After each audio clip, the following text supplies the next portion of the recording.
मुन्नी अपने 5 साल के भाई के साथ रेलवे स्टेशन पर टॉफी बेचा करती थी, पर वहां पर उसका व्यापार कुछ ठीक से नहीं चल रहा था, इसलिए वो फिर से सड़क पर ही टॉफी बेचने लगी।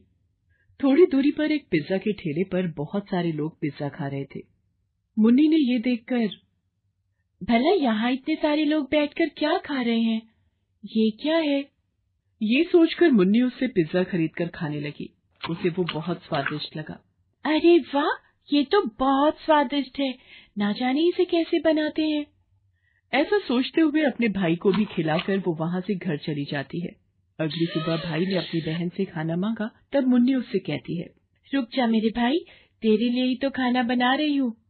फिर उसने अपने भाई को खाना खिलाया और खाते खाते सोचने लगी, मुझे जल्द से जल्द कोई और काम ढूंढना होगा, इस काम से तो कोई फायदा नहीं हो रहा, कुछ करना होगा। वो ये सोच ही रही थी कि अचानक उसे कल खाया हुआ पिज्जा याद आया। मुझे ये पता लगाना होगा कि वो कैसे बनाते हैं और मुझे खुद बनाना होगा। वो ये सोचकर भाई को साथ में लेती है और पिज्जा बनाने वाले के पास जाती है। अंकल, आप ये पिज्जा कैसे बनाते हो, मुझे बताओगे आप? अगर मेरी मदद करोगे तो मैं भी बनाकर बेचना चाहती हूँ। उसके ऐसा पूछने पर आदमी ने कहा, अच्छा, तो तुम मेरी बराबरी करना चाहती हो? सुबह सुबह दिमाग खराब करके रखा है, जाओ यहाँ से। उसने उसे फटकार कर दूर जाने को कहा। ऐसी बात नहीं है, एक बार मेरी बात तो सुनिए। वो ऐसा कह ही रही थी पर उसने धक्का मार दिया। इतने में वहां से गुजर रही एक औरत ने उसे देखा। अरे क्या हुआ, क्या हुआ बेटा, और आप इस तरह बच्चे को क्यों ढकेल रहे हैं? उसके पूछने पर उस आदमी ने सारी बातें उसे बता दी।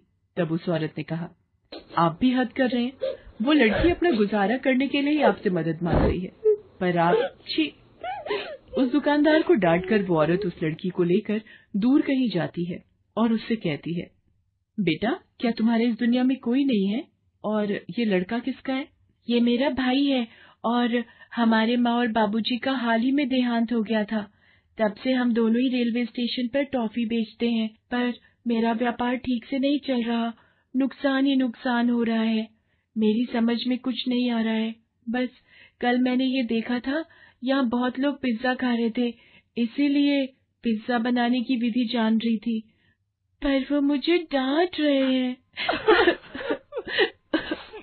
ये कहकर वो रोने लगी।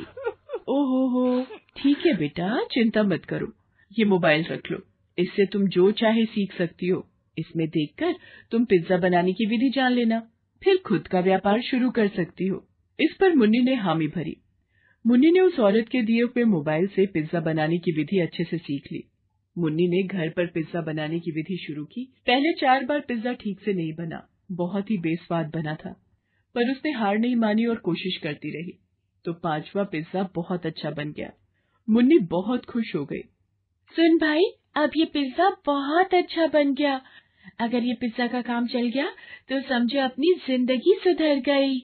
ये सोचकर उसने अगले ही दिन रेलवे स्टेशन पर जाकर पिज्जा बनाना शुरू कर दिया। ताजा ताजा स्वादिष्ट पिज्जा लीजिए, ताजा ताजा स्वादिष्ट पिज्जा लीजिए। इस तरह आवाज देकर वो लोगों को पिज्जा बेचने लगी। बहुत कम दाम में बेच रही थी, इसलिए कई लोग आकर पिज्जा खरीद रहे थे। बहुत ही कम समय में सारे पिज्जा बिक जाने की वजह से वो घर जल्दी लौटी। भगवान जी, आज मुझे पूरे 1000 रुपए का फायदा हुआ, हर दिन ऐसे ही मुझ पर अपनी कृपा करना। इस तरह हर रोज पिज्जा के जरिए बहुत पैसे कमाने लगी। कुछ ही दिनों में उसने रेलवे स्टेशन पर एक छोटी सी दुकान जमा ली, जहां पर वो पिज्जा का व्यापार कर रही थी। उसका पिज्जा का व्यापार दिन दुगनी रात चौगुनी हो रहा था। इन सब के पीछे उस औरत का हाथ था। ये सोचती हुई वो घर लौटी। अपने माता पिता की तस्वीर के सामने खड़े होकर उसने, माँ बाबूजी, आप दोनों के बिना हमारी जिंदगी एकदम दुर्बल हो गई है।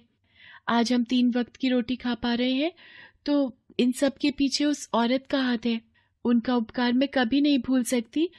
जो जहाँ भी रहे खुश रहे, ऐसा आशीर्वाद आप उन्हें देते रहना, क्योंकि आपके बच्चों की खुशी का कारण वही है, और साथ ही साथ हमें भी आशीर्वाद दीजिए। इतने में पिज्जा का व्यापार करने वाला वो आदमी घर आ जाता है।